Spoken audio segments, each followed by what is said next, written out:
téléspectateurs yu ITV di leen ziar am mbégte dellu si fii tey jii ñu am mbégte dalal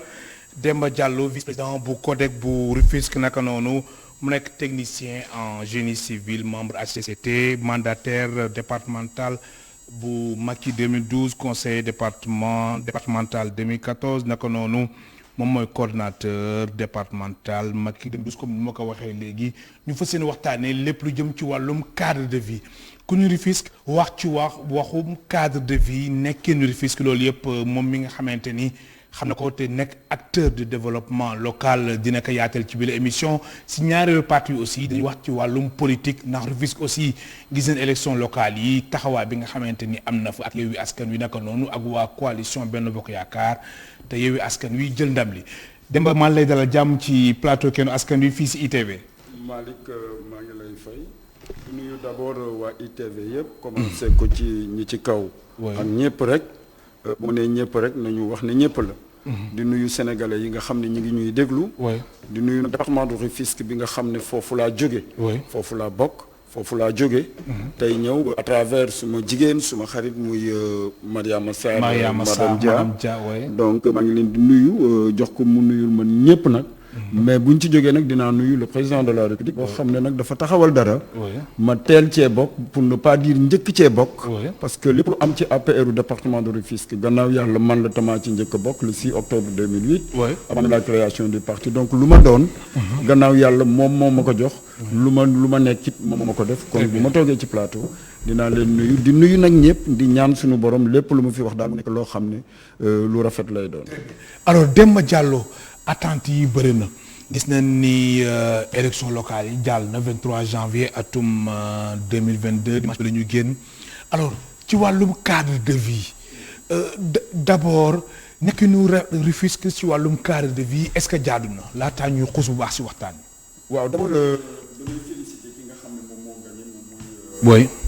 Omar Cissé. di wax ne moom moo gagné. parce que c'est des résultats provisoires lépp lu may def. man dama bëgg vraiment wax ci ak réserve parce que comme dañuy résultat provisoire je m'en arrête là mais kooku bi ñu man ak moom ñoo bokkoon conseil départemental il était le président également cadre de vie bu Rufisque moi j'étais son vice-président kon bu fekkente ne dem na ba nekk ci ba nekk loolu man nekk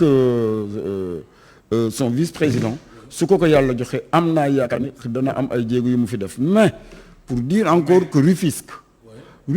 depuis le temps Rufisque depuis 1882 Rufisque mi ngi am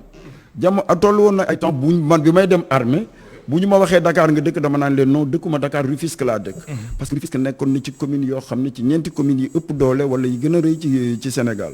dem nañu benn jamono tey bu kuñ ne Tëngéej nga dëkk boo sàgganul da nga naan non dëkkuma Tëngéej Diamniadio laa dëkk wala dëkkuma Tëngéej Dakar laa dëkk li indi loolu moom mooy tey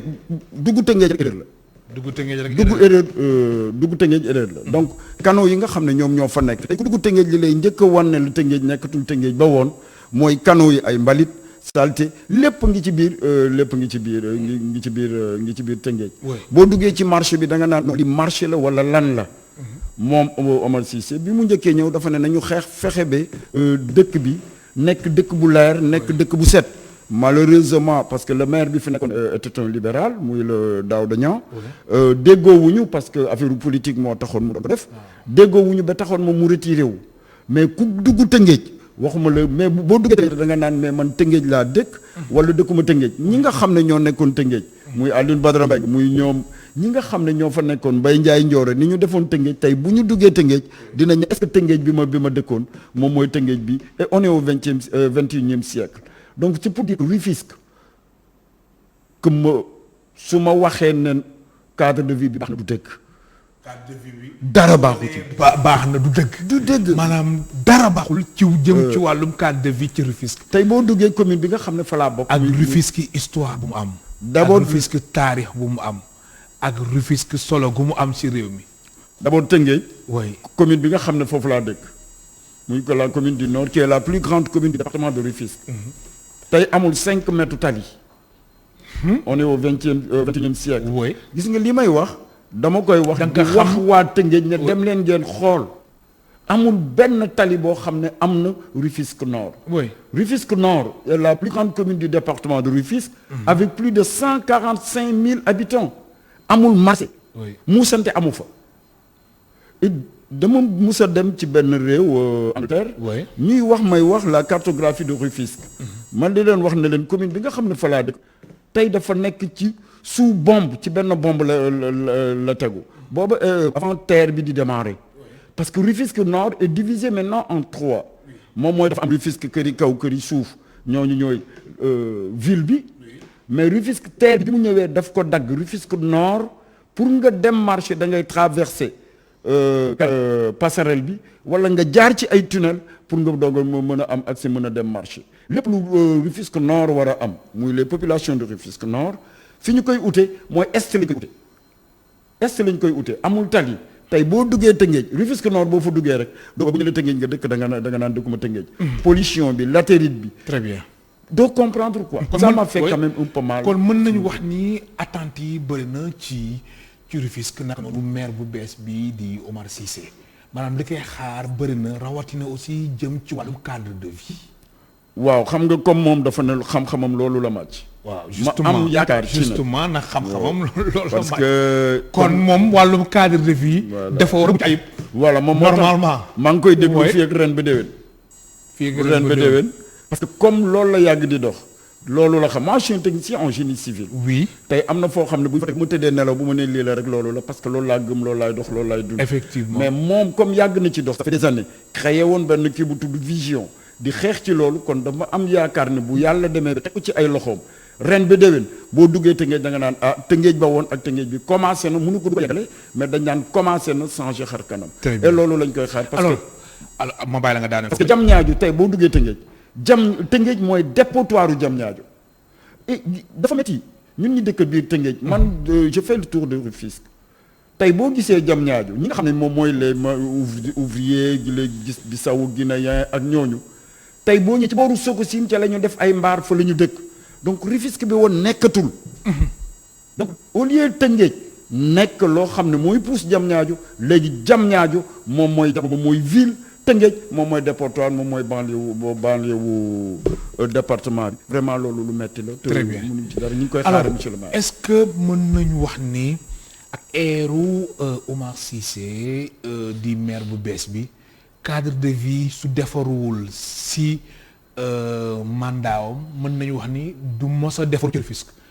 est-ce que mën nga affirmer loolu entre guillemets Demba Diallo. man waxuma fi ci mandat dama ne ren ba déwén. maanaam ren ba déwén maanaam yow daal xaaroo fi ay juróomi at ak yooyu. parce que lan ma doon wax bi ñu bokkee commission. ren ba déwén dafa ma ne dans 6 mois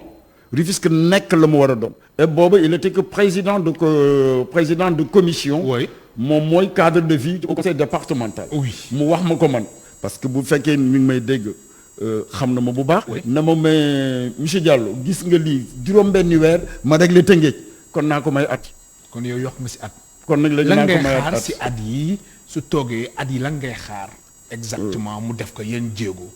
waaw li may njëkk xaar ci moom mooy comme li ñëpp di wax rek. oui mooy Tëngéej na delluwaat comme Tëngéej xar kanamam na dellu si waat. très bien parce que d'abord ak lu mu mën a métti ñun ñëpp ay doomi Tëngéej lañu.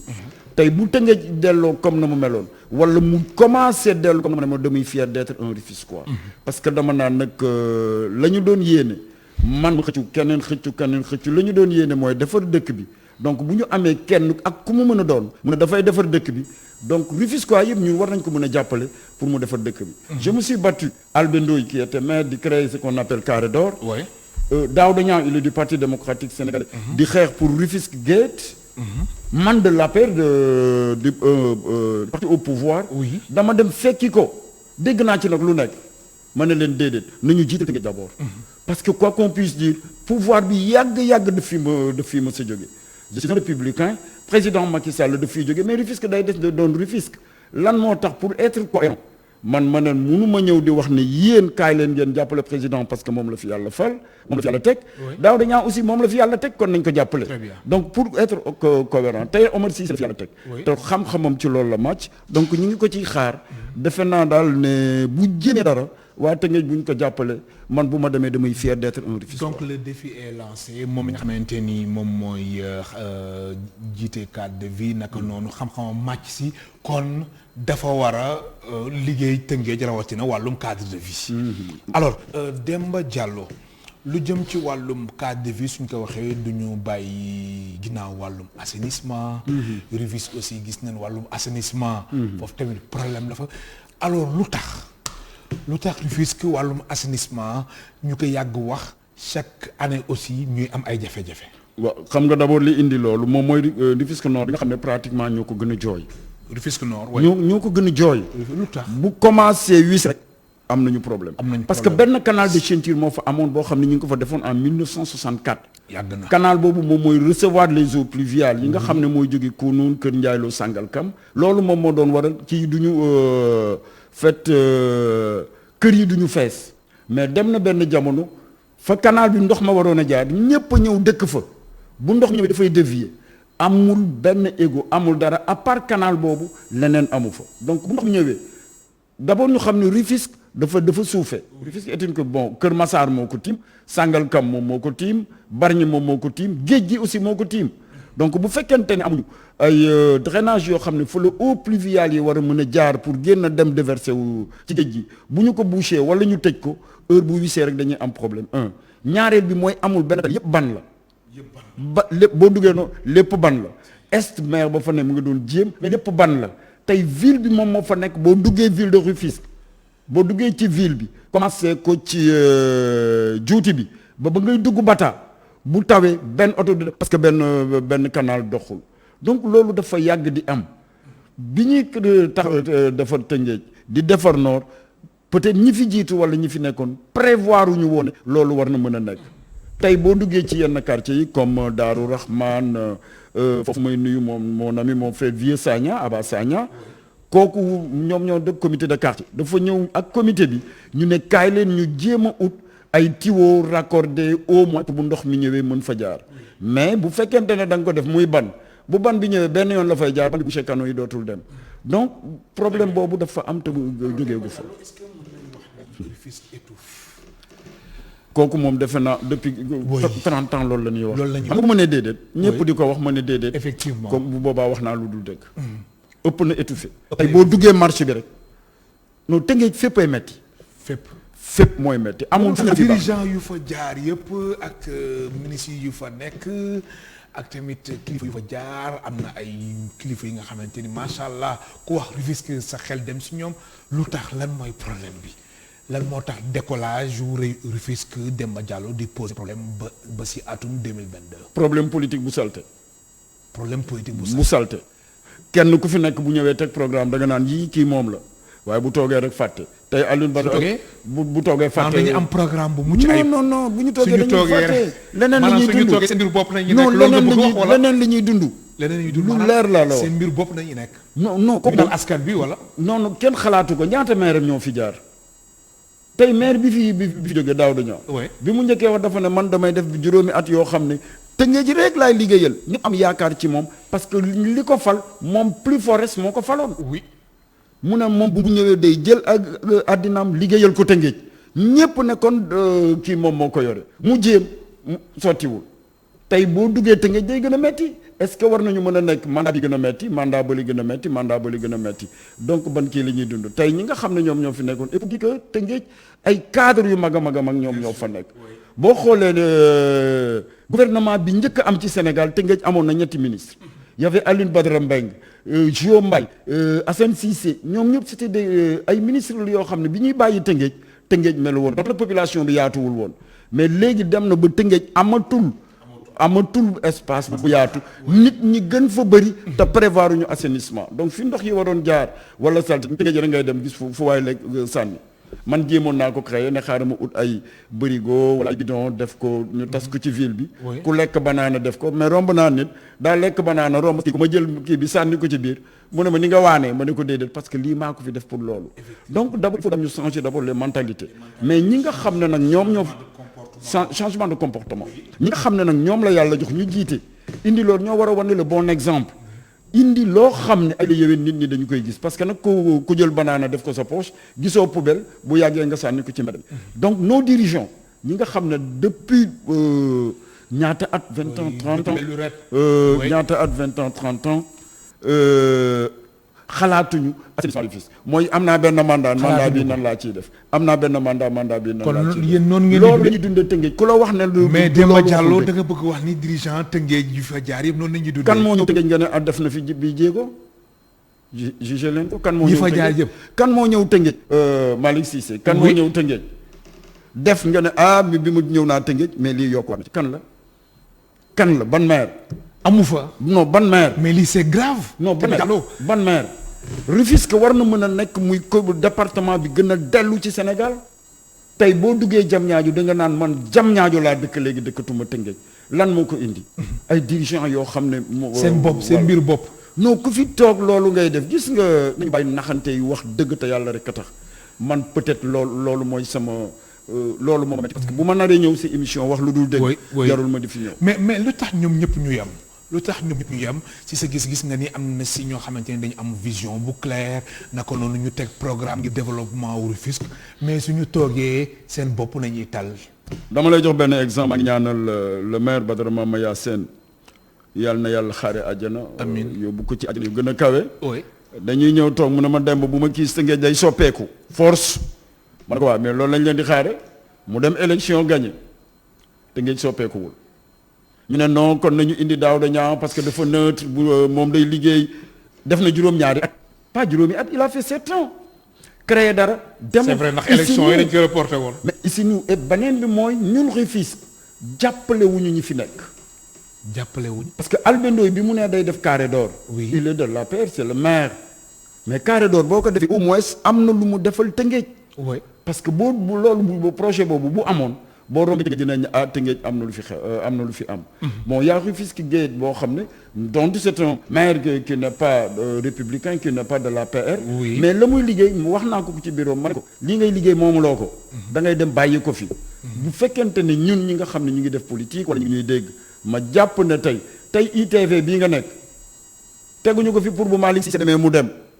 déedéet da ngay ñëw def li nga mun a def boo demee keneen daf fiy des mais ITV dañuy am yàgg fi donc Rufisque man noonu laa gisee woon conseil man leen ku mun a ñëw day def bàyyi ko fi dem moom ko keneen bu ñëwee day yokkaat moom mais ku ñëw kenn du la jàppale ku dugg rek xeex ba commencé Rufisque moom Sénégal ñëpp xam nañ ne Rufisque mooy commune département boo xam ne politique moo gën a bonne politique ci Sénégal. mais justement foofu sax da nga def transition bi ma fàttali suñu mbokk téléspectateurs yi ñu ngi dalal Demba Diallo vice-président bu CODEC bu Rufisque naka noonu Demba Diallo nekk mandataire départemental Macky 2012 naka noonu Demba Diallo membre la ci HCCT au conseil des collectivités territoriales alors Demba Diallo. gis nga da nga def benn transition bu am solo jëm ci wàllum politique. mu nekk deuxième aspect bi nga xamante ni moom la ñuy aborder ci deuxième partie bi alors politique ci Rufisque ak enjeu yi ñu fi doon am ak tamit kasik ak cadre yi fa nekk ci fànn yëpp muy pouvoir opposition bi mais élection yi kon enjeu yi li nga xamante ni moom nañ ko jàppoon weesu woon na ko wala. avant ñu dem ci élection yi d'abord. waaw yi bëri woon na ci Rufisque. bëri woon na trop ci Rufisque. lu tax ku la wax ne la parce que kenn ku ci nekk danaan man la kenn ku ci nekk danaan man la te ku ne man la du xajal sa morom kenn ku nekk danaan man la ku nekk danaan man la man maay jiite man la